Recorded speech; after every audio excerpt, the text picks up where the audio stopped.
Hi friends, ఎలా ఉన్నారు? నేనైతే చాలా బాగున్నానండి. ఈరోజు మన వీడియో వచ్చేసి బూందీ లడ్డు అండి. మనం ఇంట్లోనే ఎలా తయారు చేసుకోవాలో చిన్న ట్రిప్పులతో నేను చేసి చూపిస్తానండి. మీరు కూడా ట్రై చేయండి. చూడండి, ఈ బూందీ లడ్డు ఈజీగా తయారు చేసుకోవచ్చండి.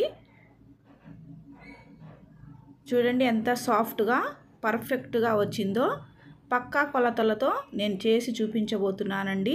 ఈ బూందీ లడ్డు ఎవరైనా ఈజీగా చేసుకోవచ్చు. ముందుగా మనమైతే వీడియోలోకి అయితే వెళ్ళిపోదామండి. ముందుగా నేను 1 కేజీ శనగపిండిని తీసుకున్నానండి. శుభ్రంగా జల్లించుకొని పక్కన పెట్టేసుకుందాము. చూడండి, చక్కగా శుభ్రంగా జల్లించుకోవాలండి. తర్వాత తగినన్న నీళ్లు పోసుకొని మరీ గట్టిగా కాకుండా జారుడుగా కాకుండా మీడియం సైజులో కలుపుకోవాలండి. చూడండి, ఇలా కలుపుకుంటే సరిపోతుందండి. కొద్దిగా సాల్ట్ వేసుకోవాలండి. వేసుకొని కలుపుకోవాలి. తర్వాత చిల్లులు గరిటె తీసుకొని ఆయిల్ హీట్ ఎక్కిన తర్వాత ఇలా మనము బూందీ దూసుకోవాలండి. చూడండి, ఆయిల్ ఎక్కువగా హీట్ ఎక్కాలండి. అప్పుడే మనకి బూందీ పర్ఫెక్ట్గా వస్తుంది. మరి కరకరలాడుతూ తీయకూడదండి. కార బూందీలాగా తీయకూడదు. చూడండి, ఇలా తీస్తే సరిపోతుందండి. చూడండి, మరి ఎక్కువగా ఏగనవసరం లేదండి. మనము కారపూస చేయట్లేదు కదండి, బూందీ లడ్డు చేస్తున్నాము. మనం బూందీ లడ్డు మెత్తగానే ఉంటుంది కదండి, అందుకని ఈ క్వాంటిటీలో తీస్తే సరిపోతుంది. చూడండి, ఉన్న పిండిని కూడా మనము ఇలాగే చిల్లులు గరిటెలో వేసుకుందామండి. 1 కేజీ పిండికి 2-3 కిలోల వరకు లడ్లు అవుతాయండి. మనం ఇంట్లోనే పర్ఫెక్ట్గా చేసుకోవచ్చు పక్కా కొలతలతో. చాలా టేస్టీగా ఉంటాయండి. చూడండి, ఇలా తీసుకుంటే సరిపోతుందండి. మరి ఎక్కువగా ఫ్రై చేసుకొని అవసరం లేదండి. చూడండి, ఈ పక్కా కొలతలతో ఈ బూందీ అయితే చాలా బాగుంటుందండి. చూడండి, ఇలా తీసేసుకోవాలండి. మరి ఎక్కువగా ఏగనవసరం లేదు.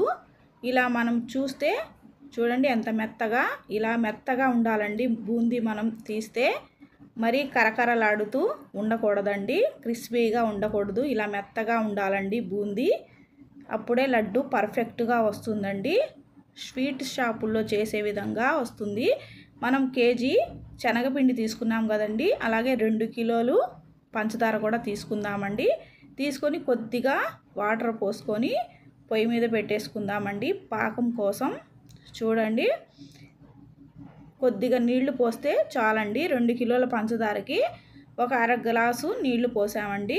పోసి స్టవ్ మీద పాకం వచ్చేంత వరకు ఇలాగా తిప్పుకుందామండి. చూడండి, పర్ఫెక్ట్గా వస్తుందండి. నేను చెప్పిన విధంగా చేసుకోండి, చాలా టేస్టీగా ఉంటాయండి ఈ లడ్లు అయితే మాత్రం. చూడండి, పాకం అయితే వచ్చేస్తుంది. పాకాన్ని మనము కొద్దిగా వాటర్లో ఇలా పోసుకుంటే మనకి తెలిసిపోతుందండి. మరి లేత పాకం కాకుండా కొద్ది ముద్ర పాకంలోనే తీయాలండి. తర్వాత కొద్ది జీడిపప్పు కూడా ఫ్రై చేసుకొని వేసుకుందాము. నేను ఇక్కడ కిస్మిస్ వేయట్లేదండి. కొద్దిగా పచ్చ కర్పూరం కూడా వేసుకుందామండి. ఇదేనండి సీక్రెట్ అండి. ఈ పచ్చ కర్పూరం వేస్తే చాలా బాగుంటాయండి లడ్లు. చూడండి, మీరు కూడా వేసి చేసుకోండి. ఎలా వచ్చిందో కామెంట్ చేయండి. పాకం అయితే వచ్చేసిందండి. ఈ బూందీని పాకంలో వేసేసుకుందాము. వేసేసుకొని ఒక 5 నిమిషాల వరకు ఉడికించుకుందాము. ఈ బూందీ ఈ పాకంలో ఉడికితే చాలా బాగుంటుందండి. చూడండి, ఒక 5 నిమిషాలు ఇలా ఉడికించుకుందామండి. తర్వాత ఒక బేషన్లోకి అయితే ఈ బూందీని వేసేసుకుందామండి. చూడండి, వేసేసుకొని బాగా చల్లారనిద్దామండి. మొత్తం బూందీని అయితే వేసేసుకుందాము. వేసేసుకొని బాగా చల్లారాలండి. మధ్యలో ఇలా స్పూన్తో కలుపుతూ ఉండండి, లేకపోతే గడ్డ కట్టిపోతుందండి. మనకి లడ్డు పర్ఫెక్ట్గా రాదండి. చూడండి, చల్లారేంత వరకు ఇలా కలుపుతూ ఉండాలి.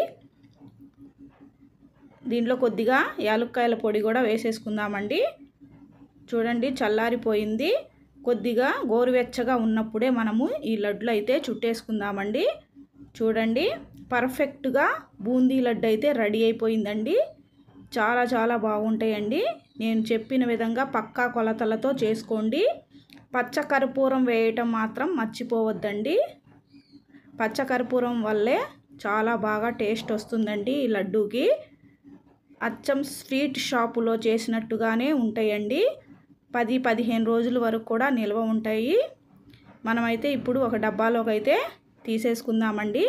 ఈ వీడియో కనుక నచ్చినట్లయితే లైక్ చేయండి, షేర్ చేయండి, కామెంట్ చేయండి, హైప్ చేయండి ప్లీజ్ ఫ్రెండ్స్.